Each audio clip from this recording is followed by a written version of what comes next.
A day in my life as a bulana nga nakabana og Ilonggo ay about for today's video day. Another day, another vlog. Kay nara man sa balay day, magbalik-balik ra jud nitong video ani. I hope dili mo mapuan og tan-aw charot. Buntag pa lang sayo day, awa na nanumbay na ang bana og ang bata kay wa may duty ang partner kay di off man niya ron. Igo na din niya gihatod niya ang mga anak day kay mulakaw na siya mo palit siya og ang palaya kay pasudaan na mo og pamahaw. Mo to day pagkuha na sang anak day, aw nilakaw na dayon pud ang bana. Unya kay ang anak diri day, ara dayon pud butang sa sala og ipatanaw-tanaw og cellphone kay ro makasugod na pug ligamo. Malingaw ra biya pud ang anak day og magtanaw-tanaw og cellphone day kay magsayo-sayo pa na sa basta ganahan sa music. Unya ako diri day pag humanagtakang dinungag aw nang hugas sa dayon pud diri sa mga hugason kay pagkagabi ra man gani day wa na nahugas si kay nag burn out.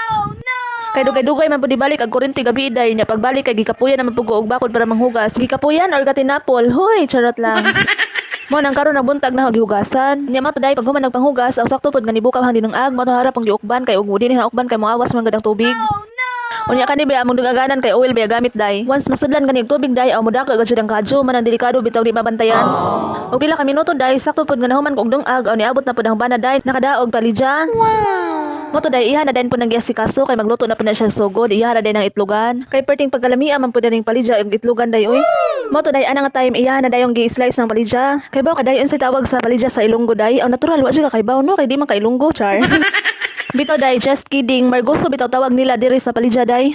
O diba sa kadugayan nimong tan-aw ana na kay naibawaan nga inilonggo nga term o char. Unja back to the ball game day taday o char murag basketball. Unya ako diri day aw nanilig na dayon pud ko diri day wala ang bana nagluto sa palidya. Og pag human nagpanilig day aw syempre musud na tanong kay videographer ba ta diri napita charot lang. Sariling sikap sa alaman ta dirang dapita day kay ngano bitaw ni Inter charot. Di ba siya pud lalim maghimo-himo content day oy kay atuga ba siya pung mata ang nakataya. Mo na usahay kay kapuyan ga jud guday kay kadugayan ng tutok sa cellphone kay wa na ang mata magsakit na. Oh my God. Maglabad batang maghunahunag content magsakit patang mata awa na pildi ra ta daring dapita charot lang. Pero sige laman day oy nganong magreklamo-reklamo man ta nga wa man tagisugo ato man ikabubuton charot. Mao nang for the go day bahala kag may og views importante mahalaga charot.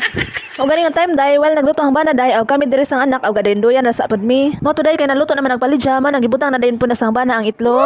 Og pila ra ba istorya day aw naluto na dayon nato ang palidya with egg. Wow. Kay naluto naman day aw namahaw na dayon pud mi diha day. Ug unsa pa may imong dugayan day dali mga anta. Unya diri ra ni taman day. Salamat sa pagtanaw. God bless and see you in my next mini vlog. Bye-bye.